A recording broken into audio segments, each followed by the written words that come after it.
मूसा कलीमुल्लाह भी माँ के विसाल के बाद जब दूर पे जाते हैं, आवाज आती है मूसा जरा संभल के आना, अब जरा लहजे को दुरुस्त करके आना। मूसा अब हमारी बारगाह में आ रहे हो, अब जरा सलीके से आइएगा।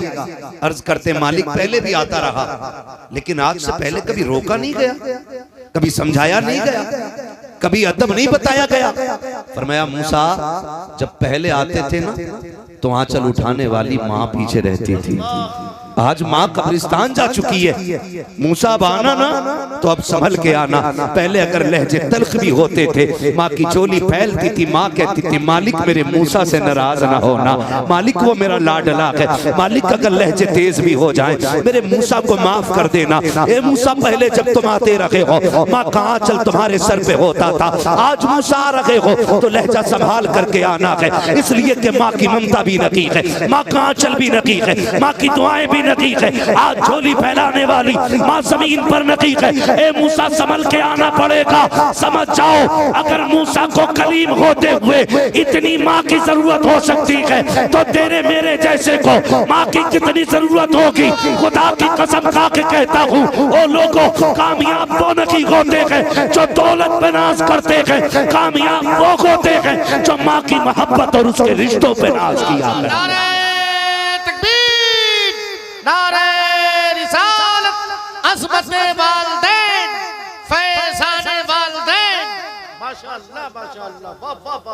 ओ भाई बहुत ज्यादा उम्र नहीं है कलीमदानी साहब की, ये बैठे आज मैंने इनके पीछे ये बात बयान की है। खुदारा एक एक नौजवान से कह के जाऊंगा, तकरीरें आपने बहुत सुन ली, अच्छे लहजे भी सुन लिए, दो बातें इस फकीर की भी सुन लो ताकि खुदा करे मिलाद वाले के सदके में आज के बाद किसी माँ की आंख में आंसू ना आए।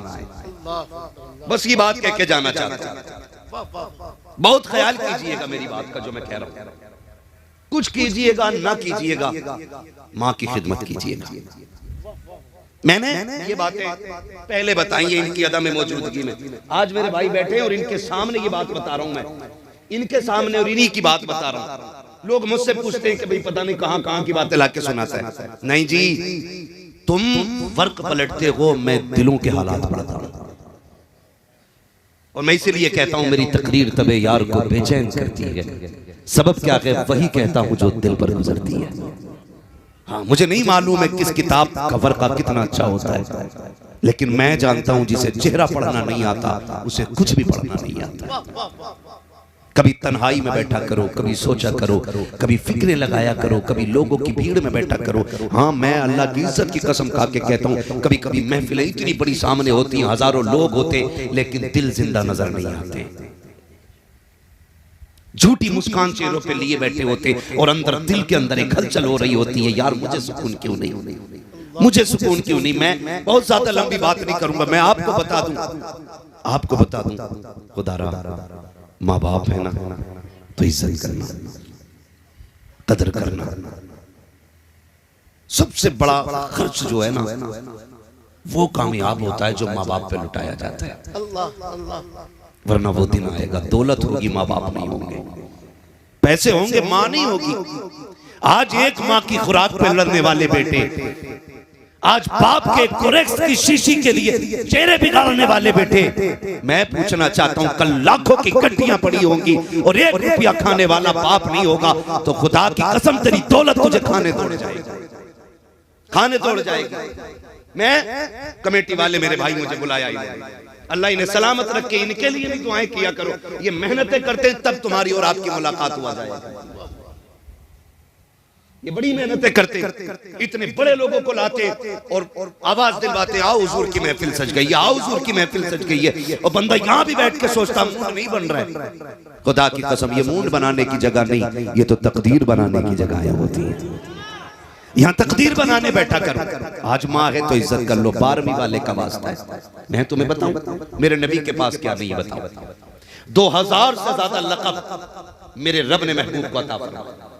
यहाँ तक कि वो ताहा भी है, यासीन भी है, मुज़म्मिल भी है, मुद्दस्सिर भी है, 2000 से ज्यादा लक़ब। लेकिन जब मेरे नबी ने ना आखिरी हज फरमाया ना और सरकार लौट रहे, तो उम्मुल मोमिनीन हजरत आयशा सिद्दीक़ा रज़ी अल्लाह ताला अन्हा फरमाती हैं, हुजूर ने ना अपनी सवारी की लगाम मुझे थमाई और फरमाया इस दरख्त के नीचे बैठ जाओ। मैंने कहा हुजूर क्यों? कि मैं अपनी माँ से मिलने जा रहा हूँ। कब? हज्जतुल वदा के मौके पर मेरे आका वापस हो रहे हैं हज से, गुलामों से कहा चलो मैं आ जाऊंगा। उम्मुल मोमिनीन खदीजतुल कुबरा कहती हैं मुस्तफ़ा ने मुझे बैठाया, कहा आयशा का जी या रसूल अल्लाह का, जब तक मैं ना कहूँ यहाँ से उठना नहीं है। कहती सरकार पे कुर्बान जाऊं, सरकार मेरी नजरों से दूर जाते रखे, यहाँ तक कि आका करीम एक टीले पे चढ़े और चढ़ करके मुझसे आड़ में हो गए। जब मुझसे छुप गए ना सरकार, थोड़ी देर गुजरी कि आका की हिचकियों की आवाज आई। कहा सरकार इस दर्द से रो रहे थे कि मैं चाहती थी कि सरकार की ये सवारी छोड़ूं और जाके आका को तसल्ली दूं, मेरा महबूब इस दर्द से क्यों रो रहा है। कहती लेकिन आका का हुक्म था, उठना नकीक़े में बैठी रह गई। थोड़ी देर के बाद सरकार पलट करके आए। कहती जब आए तो मेरे मुस्तफ़ा मुस्कुरा रखे थे। मैंने कहा मेरे महबूब मेरे माँ बाप कुर्बान हो जाएं, सरकार बताए तो सही अभी इस दर्द से रो रखे थे, वो आवाज किसकी थी और अब मुस्कुराते हुए आ रखे हैं। आका ये मुस्कुराने की वजह क्या है? तब मेरे नबी ने कहा था आयशा मैं अपनी माँ से मिल के आ रहा हूँ। कहा रोए किस लिए? कहा जब मैं माँ की कब्र अनवर पे गया आज मेरे दिल में ख्याल आया था, काश आज मेरी माँ आमिना जिंदा होती। मेरी माँ ने तब मुझे देखा था जब मेरी उम्र 6 साल थी, जब मुझे मेरी उम्र 6 साल थी, आज मेरी माँ होती दरख्तों को सजदा करते देखती कितनी राजी हो जाती, पत्थरों को मेरा कलमा पढ़ते देखती, मेरी माँ कितनी खुश होती। आज उनका बेटा आखिरी हज करके आया के अकेला नहीं लाखों सहाबा के साथ गया के आका कहते हैं आयशा मेरे दिल में ख्याल आया ए काश मेरी माँ जिंदा होती और मुझे बेटा कह के आवाज दे देती। आका करीम कहते हैं आयशा मैं माँ की कब्र अनवर पे बैठा और मैंने झोली फैला के कहा था जिंदगी देने वाले मालिक, मौत देने वाला भी तू है, जिंदगी देने वाला भी तू है। आज तेरा महबूब चाहता है काश उसकी माँ जिंदा हो, उसे बेटा कह के सीने से लगा ले, तेरे महबूब का कलेजा ठंडा हो जाए। कभी इतना कहा था कि माँ की कब्र अनवर खुल जाती है, मेरी माँ कब्र से निकली मुझे सीने से लगाया। कहते आयशा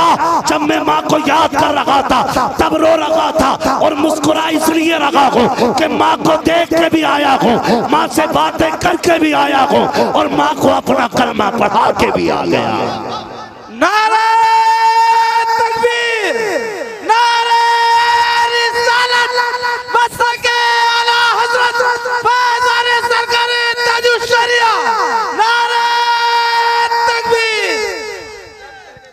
भाई मेरे नबी के आंगन में दामन में कोई कमी नहीं। आला हज़रत कहते मालिक के कौनैन हैं, गो पास कुछ रखते नहीं, दो जहां की नेमतें हैं उनके खाली हाथ में, दो जहां की नेमतें हैं उनके खाली हाथ में। झंडे लगेंगे, बारहवीं आ रही है, घर भी सजेगा। मैं कहता हूँ घर सजाओ जरूर, लेकिन घर के साथ दिल भी सज जाना चाहिए। दीवारों से ज्यादा रोशनी यहाँ होनी चाहिए। हाँ मेरे आका करीम फरमाया करते, मैं आपसे कह रहा हूँ नौजवानों आज हैं तो कदर करो, नहीं होंगे ना तो रोने के सिवा कुछ नहीं होगा, कुछ भी नहीं होगा। क्या डायरेक्ट कह देते हो ना मत भौंका कर, तू होती कौन है बोलने वाली।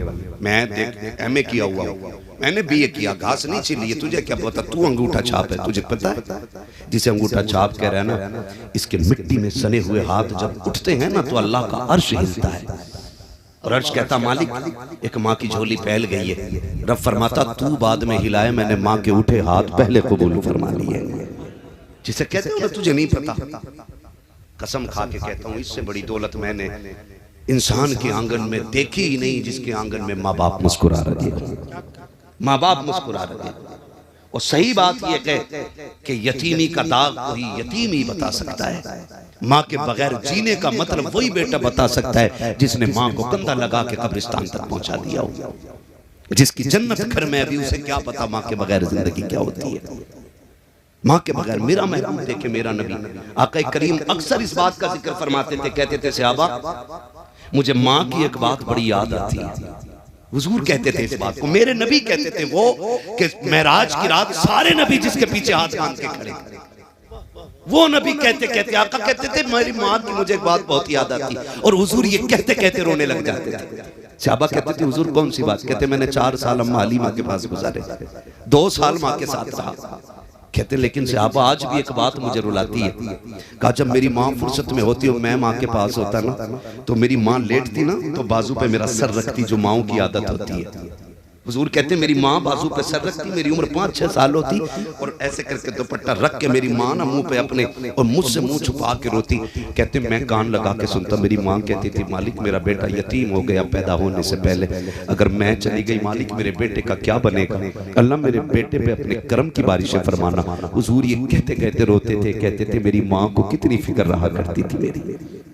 और आज बेटा कहता था तुम होते कौन पूछने वाले, क्या 12 बजे आऊं कि 3 बजे आऊं, मैं 1 बजे आऊं, मेरी मर्जी है। माँ खाना लगाती है, खाना सुनो जवानों, माँ खाना लगा देती है आगे, और बेटे की यार की घंटी बज जाती है फोन की, बेटा खाना छोड़ के भागता। माँ बूढ़ी कहती है लल्ला खाना छोड़ के नहीं जाते बेटे, दस्तरखान से नहीं उठते बेटे, खा के जाया कर। कहता अभी आया। और माँ इतनी सादा थी, रात के 1 बजे तक तेरी राह में बैठी रह गई। तूने चौक में जाके बिरयानियां खाई, पेट भर के खाया, लेकिन तुझे पता है माँ को यही फिक्र थी अभी मेरा लाल नहीं आया, मेरा लाल नहीं आया। रात को 1 बजे तू आया। उसने कहा कहाँ था अब तक? कहता तू होती कौन है पूछने वाली? वो कहती देख खाना ठंडा हो गया। कहा नहीं चाहिए तेरा खाना, जब थका देते हो हाथ जोड़ के कहता हूँ कभी माँ से ये ना कहना नहीं चाहिए खाना, अपना सामान संभालो, हमें नहीं चाहिए, मैं तुम्हारा मोहताज नहीं हूँ। आज माँ है तो दस्तरखान पे इंतजार है। खुदा की कसम जिस दिन ये कफन में लिपट के चली जाएगी ना, और रात के 1 बजे आना 2 बजे आना, तुम्हारी मर्जी रहेगी। तुम्हें बिस्तर तो दिखाई देगा लेकिन लेटने वाली माँ नहीं होगी। तुम्हें चारपाई तो कोने में पड़ी हुई दिखाई देगी लेकिन उस पे माँ नहीं होगी। 3 बजे आना 4 बजे आना, कोई तुझसे पूछने वाला नहीं होगा खाना खाया कि नहीं खाया है, किसी को दस्तरखान पे तेरा इंतजार नहीं होगा, कोई तुझे डांटने वाला नहीं होगा। तब तेरे कान तलाश करेंगे कहाँ गई वो प्यारी आवाज जो कभी रात में सख्ती से आती थी, कभी प्यार से आती थी। तेरे कान ढूंढते ढूंढते थक जाएंगे, तुझे माँ का लहजा नजर नहीं आएगा। फिर उठाना सारी दौलत को, फिर ना लोगों की ठोकरें खाते हुए और कहना एक बार कोई माँ की आवाज सुना दो। खुदा की कसम सारी दौलत लेकर भी कोई माँ की एक बार आवाज नहीं सुना सकता है, इसलिए कि दौलत मेहनत से मिलती है और माँ जैसी नेमत खुदा नसीबों से अता फरमाया। नारे तकबीर, नारे रिसालत, अज़मते वालिदैन। अल्लामा मुफ्ती हम्माद रजा साहब खुला मुरादाबादी, सरजमीन जलालाबाद। ये नहीं होंगे ना तो फिर रोगे, फिर एहसास होता है। ये बैठे, मैंने ये बात जलसे में कई बार बयान की है। कारी इसराइल मसूदी, मैं कलीम दानिश भाई बताऊं, मैं कानपुर गया, इन्होंने मुझे फोन किया अहमद भाई कानपुर आ रहे हैं? मैंने कहा हाँ आ रहा हूँ। सुने माँ क्या होती है, बहुत गौर से सुनिएगा, अल्लाह आपको सलामत रखे। जरूरी नहीं है 10 घंटे तकरीर हो और असर ना हो, तो मैं समझता हूँ फायदा नहीं। मेरा मानना ये 5 मिनट बात हो जाए और किसी एक बात पे भी अमल हो जाए, खुदा की कसम मैं समझता हूँ कि जिंदगी भर की इबादत काम आ गई है। बस आखिरी बात समझ के सुन ले मेरी बात, मैं सुनाने लगा हूँ। यही इसराइल मसूदी साहब है कानपुर, उन्होंने मुझसे कहा सुने माँ क्या होती है। तवज्जो है भाई पीछे वालों की, नाराज तो नहीं बैठे ना कोई, खुदा आपको राजी रखे और खुश रखे। बड़ी बड़ी दूर से मेरे भाई आए थे, शाहजहांपुर कहाँ से लोग आए, अल्लाह सबके सफर को अपनी बारगाह में कबूल फरमा ले, और जो जितनी दूर से चल करके आया है अल्लाह उसे बेहिसाब अजर और नेमतें अता फरमाए। मुझे इन्होंने फोन किया, सुनो भाई कदर कर लो, माँ की कदर कर लो। इन्होंने मुझे फोन किया, कहने लगे अम्माद भाई कानपुर में। मैंने कहा हाँ, कहा जाए ना जरा। मैंने कहा क्या बात है? कहा जाए मैंने एक नया मकान लिया है, नया मकान लिया है। मैंने कहा फिर? कहा कि आप जरा आ जाएं देख ले मकान को। ये इनकी मोहब्बत है। मैं चला गया, वो इनके मकान में गया, वो मुझे लेके गए, बैठे थे, इन्होंने बात छेड़ दी। कहने लगे मैं जब सबसे पहली बार कानपुर आया था 2-3 महीने मैं घर नहीं जा सका था, तो कहते मेरे माँ बाप मुझसे मिलने के लिए कानपुर चल के आ गए थे। कहाँ? इनका नानपारा के पास अपना गाँव है। कहते वहाँ से मेरी माँ मुझसे मिलने के लिए कानपुर आई, और कहते मेरी माँ चाहती थी कि बेटे के साथ कम से कम एक रात गुजारे, 24 घंटे गुजारे। तो ये कहते कहते रोने लगे, कहने लगे जब माँ ही थी तो मकान नहीं था। कहते मैं माँ को बातें पहला फुसला के बस में बैठाया। कहने लगे आज मकान है लेकिन माँ नहीं है।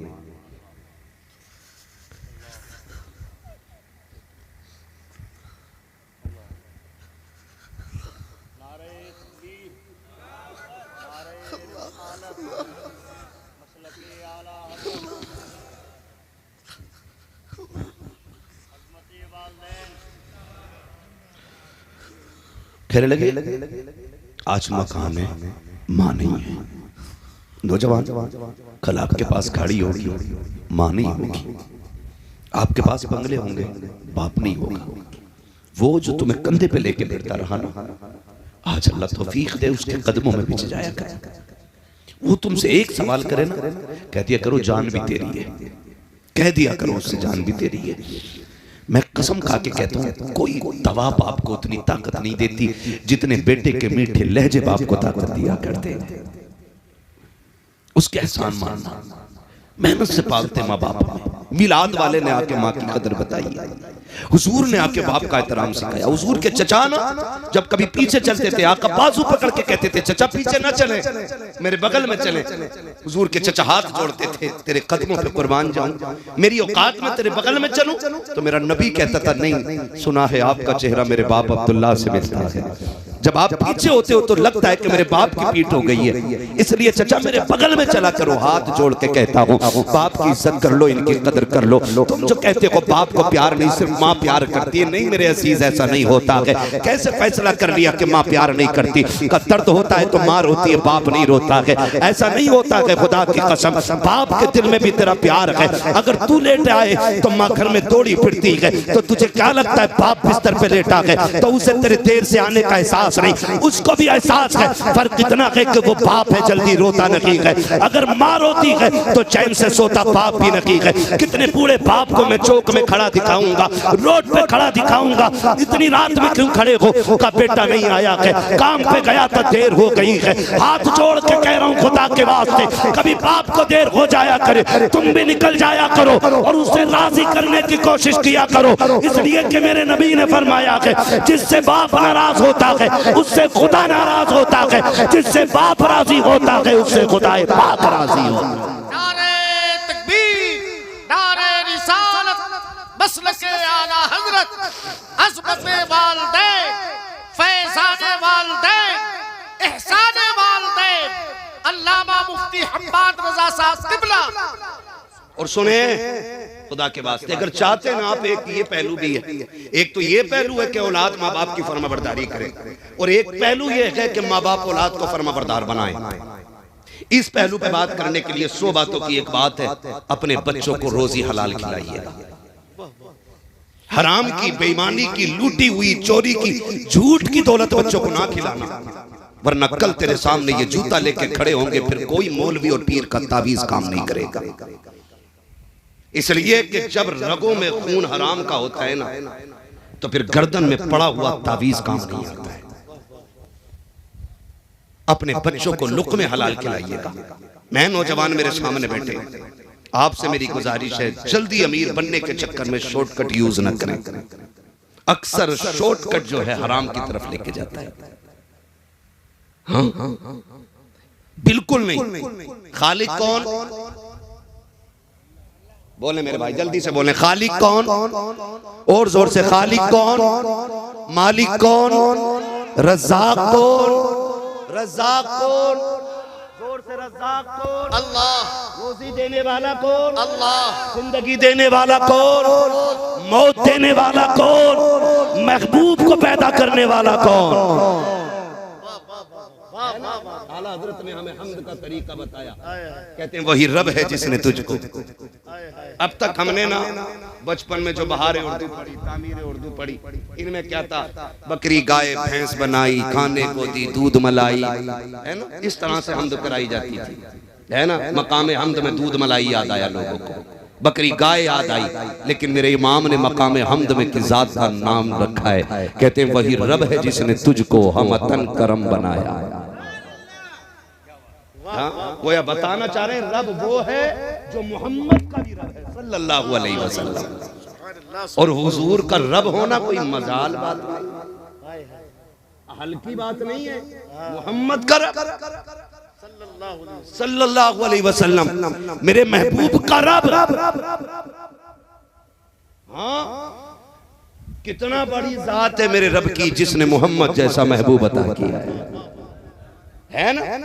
आला हज़रत कहते हैं वही रब है जिसने तुझको हमतन करम बनाया, हमें भीख मांगने को तेरा रास्ता बताया। तुझे हमद है खुदाया, तुझे हमद है खुदाया। वो कुंवारी पाके मरियम व नफख्तु फीह का दम है अजब निशान आजम मगर आमना खजाया। वही सबसे अफजल आया, वही सबसे अफजल आया। तुझे हमद है खुदाया, तुझे हमद है खुदाया। यही बोले सिदरा वाले ये चमने जहां के थाले सभी मैंने छान डाले तेरे पाए का न पाया। तुझे यक ने यक बनाया, तुझे यक ने यक बनाया। तुझे हमद है खुदाया, तुझे हमद है खुदाया। अरे ऐ खुदा के बंदो कोई मेरे दिल को ढूंढो, अभी पास था मेरे तो अभी क्या हुआ खुदाया। फिर कहते हैं आके हमें ऐ रजा तेरे दिल का पता चला बमुश्किल तेरे रोजा के मुकाबिल हमें वो नजर तो आया। ये न पूछ कैसा पाया, ये न पूछ कैसा पाया। तुझे हमद है खुदाया, तुझे हमद है खुदाया। अब सारी दुनिया कहती है डालती कल्ब में अजमत मुस्तफा सैयदी आला हजरत पे लाखों जी तुम्हारा करम मेरा काम आसान हो गया। कहा क्या? कहा तुम मिलाद पढ़ के आए मुझे हुजूर की ज़ियारत हो गई है।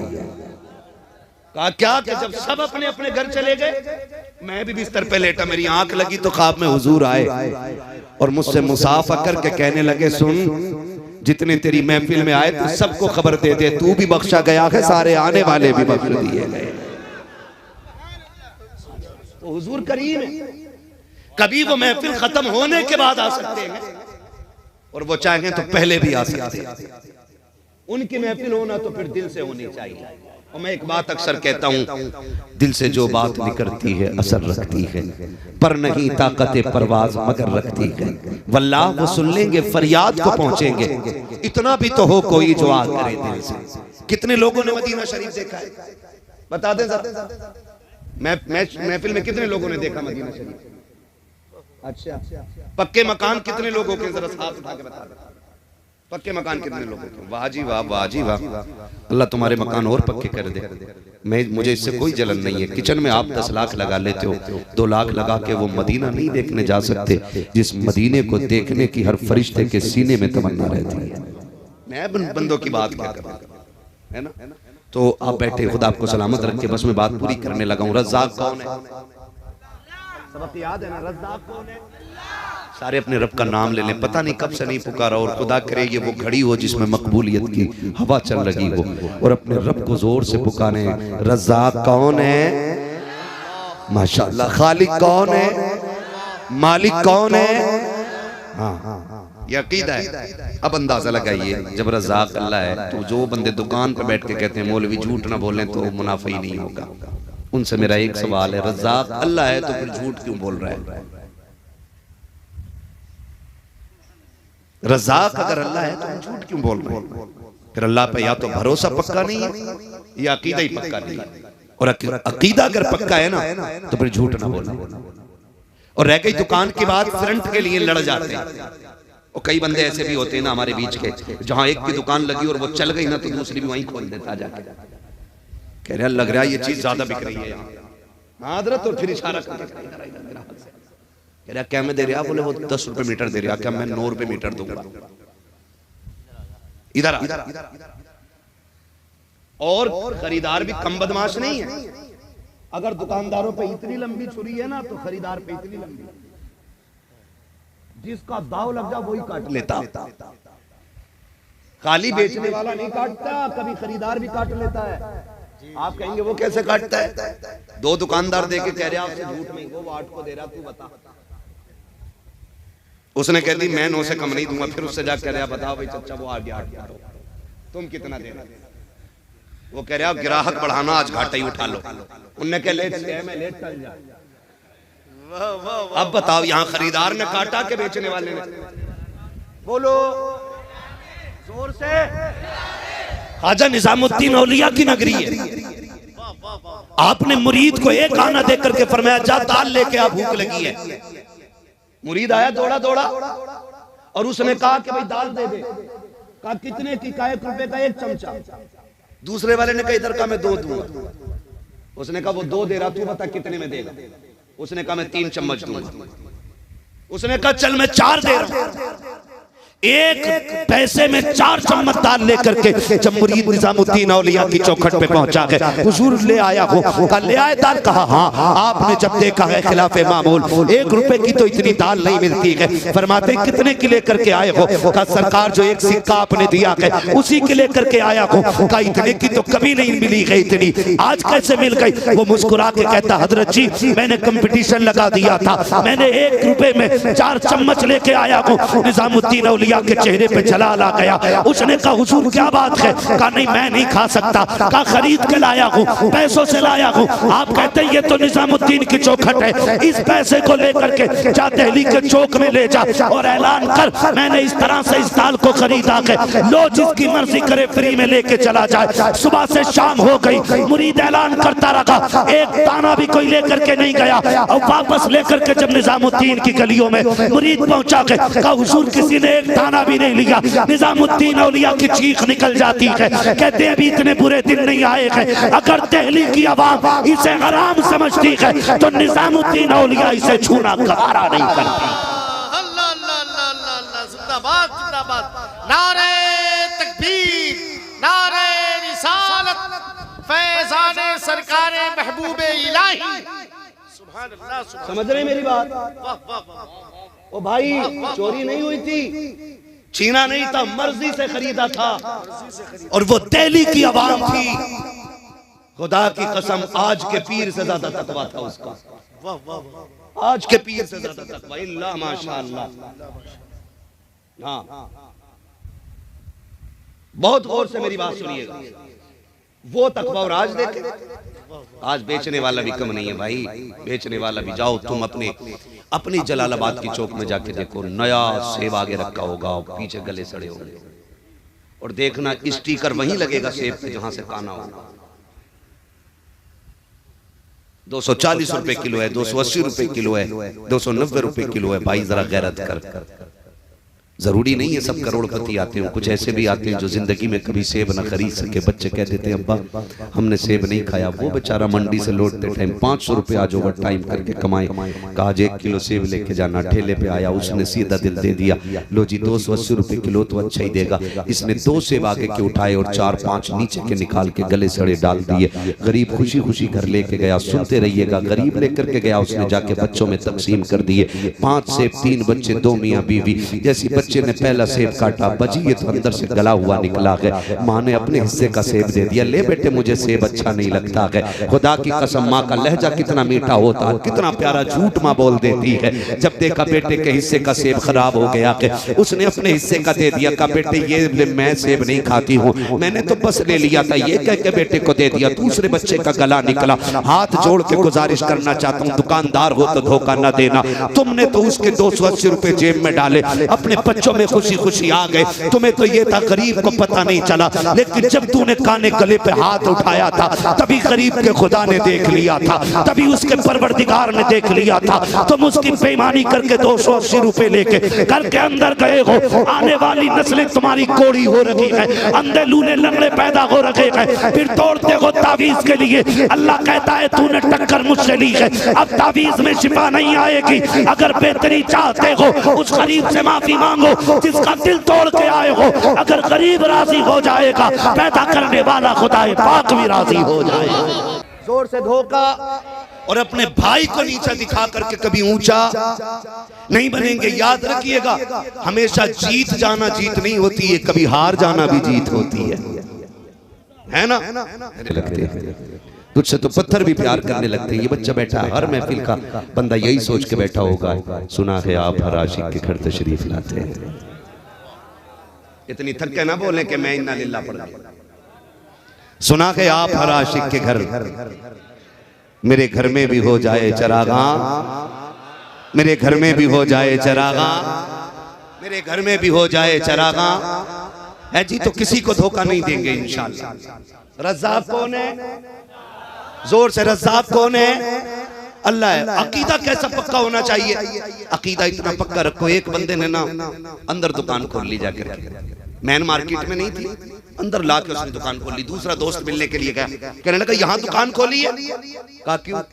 कहा सबकी दुकान वहां बाजार में, तू अंदर खोले बैठा है, यहाँ कौन आएगा? उसने सीधी सी बात की, उसने कहा बता यहाँ मौत आएगी कि नहीं? कहा हाँ आ जाएगी। कहा मौत लेने कौन आता है? मैं कहा मौत का फरिश्ता। तो उसने कहा यार खुद ही सोच, अगर यहाँ मौत का फरिश्ता आ सकता है तो फिर रोजी वाला फरिश्ता क्यों नहीं आ सकता है ना?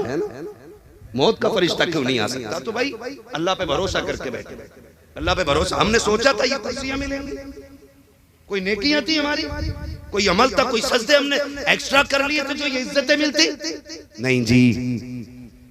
अल्लाह पे भरोसा रखो, वो उतनी बुलंदियां देता है जहां बंदे का कयास नहीं जाता है। नहीं बाप वाकई आपको ही नहीं होगा मेरे भाई, मेहरबानी करें मुझ पर रहम खाए, मुझे डॉक्टर से मिलना है। मैं खाली अगर मुझे घर जाना होता ना मैं कोई मसला नहीं करता, बस मुझसे फरमाइश की थी मेरे भाइयों ने हुजूर का शजरा पढ़ दिया जाए। 12वीं रात भी है, 12वीं की रात आने वाली है, हुजूर की विलादत का महीना आ गया है, मैं हुजूर का शजरा पढ़ने लगा हूं। पहले वादा करो इंशाअल्लाह रोजी हलाल कमाएंगे, वादा करें इंशाअल्लाह हराम से बचेंगे, बेईमानी से बचेंगे, ईमानदारी की खाएंगे और झूम के कहेंगे खाते हैं तेरे दर का। अजीब अजीब बंदा है, हराम से पूरी बिल्डिंग बना ली, ब्याज लेके पूरा मकान बना के कह रहा हाजा मिन फजले रब्बी। हराम से पूरी बिल्डिंग खड़ी कर ली, गेट पे लिख रहा है हाजा मिन फजले रब्बी, सारा पैसा हराम का लगा। मुझे बता अगर तू शराब पे जमजम लिख देगा तो क्या वो शराब जमजम बन जाएगी? लठिया बराबर चलनी है। तो चाहे पूरा कुरान लिखवा ले दीवारों पे। हाँ, और जब कभी ख्याल आया करे ना हमें ना, असल में हमने सोशल मीडिया ने हमें इतना अंधा कर दिया कि हमें एक लग्जरी लाइफ की भूख लग गई है। मेरी जिंदगी यूं हो, मैं यूं हूं, मैं यूं हूं, लोग यूं करें, लोग यूं करें। टेढ़ा करते करते अल्लाह इतना लट फेरेगा कि कमर सीधी करने वाला नसीब नहीं होगा। इसलिए बच जाओ मेरे भाई, निकल जाओ सादा जिंदगी। इस्लाम ऐसा मजहब है जिसमें कोई मुश्किल काम है ही नहीं। मुश्किल तो हमने कर ली है ना, अजान जहां हो जाए वहां नमाज पढ़ लो, कितना आसान है ना, कितना आसान है। जवान हो जाओ बस कबूल कबूल कहो 3 बार में निकाह पक्का, कितना आसान है ना। और हमने कितना मुश्किल कर लिया, 10 लाख देगा तो भी आकर बाल सफेद आगे मेहंदी लगा लगा के काले कर रहा। जब जवान था तो 20 लाख के लिए मर रहा था, और जब बूढ़ा हो गया तो कह रहा कोई बताओ ना कोई लोनिया ही मिल जाए ढंग की। अब उम्र निकल गई तो कह रहा बस लोनिया ही मिल जा, ठीक है ना, ढंग की अभी ढंग की लगी है। जब उम्र 45 की आ गई तो कह रहे करा दो निकाह बस लड़की हो। फिर यहाँ आ जाता करीम भाई के बस लड़की हो चाहे जैसी हो, मैं रड़ुआ नहीं मरना चाहता। तो ये मुश्किल हमने पैदा की है ना, अल्लाह ने तो आसान किया, आसान किया है ना भाई। हम ख्वाब देखते ना हम एसी में, लेकिन जिंदगी तो जितनी नेचुरल होगी उतनी अच्छी होती है, जितनी नेचुरल होगी। मिट्टी पे लेटने वाले आसानी से बीमार नहीं होते, और गद्दों पे सोने वालों को कभी सुकून की नींद नहीं आती। वो कितनी प्यारी बात कही थी, फुटपाथ पे सो जाते हैं अखबार बिछाकर, मजदूर कभी नींद की गोली नहीं खाते, इसलिए कि पैसों से गद्दे खरीदे जाते हैं, नींदें नहीं। नींदें रब की रहमत से आया करती हैं। किसी का इतना दिल न दुखाना कि नींद ना आए, किसी को इतना न सताना कि 7,000 27,000 47,000 के स्लीप वेल के गद्दे पे भी कमर सीधी ना हो। इतनी दुआएं ले लेना कि पत्थर पे भी लेटे तो खुदा की रहमतें थपकियां देने लग जाएं। इतनी दुआएं लेके मरना है हमें, बस हुजूर का शजरा सुन ले और ज़ारे कह दे या रसूल अल्लाह। ऐसे नहीं, इतनी जोर से नहीं भाई। देखो मुझे एक तो आखिर में आपने टाइम दिया, और इतने आखिर में दिया कि बस आखिरत ही हो गई है ना। ठीक है, उम्मीद करता हूँ कभी बुलाएंगे तो फिर सही वक्त में इंशाअल्लाह तकरीर होनी है ना। आपकी मोहब्बतों को देख के मैंने ये गुफ्तगू कर ली, अल्लाह इस गुफ्तगू को कबूल फरमा ले। आप जरा बोल दे जोर से सुभान अल्लाह, इतनी जोर से सुभान अल्लाह बोलो कि डॉक्टर से मिलने तक अब मुझे नींद ना आए। अगर नींद आ गई हाँ जी, हम भी बीमार लोग कहते हैं कितना आसान है, मौलवी आता पैसा लेके चला जाता है। यकीन करें बैठने की वजह से रीढ़ की हड्डी में तकलीफ है हमारे, बैठने की वजह से।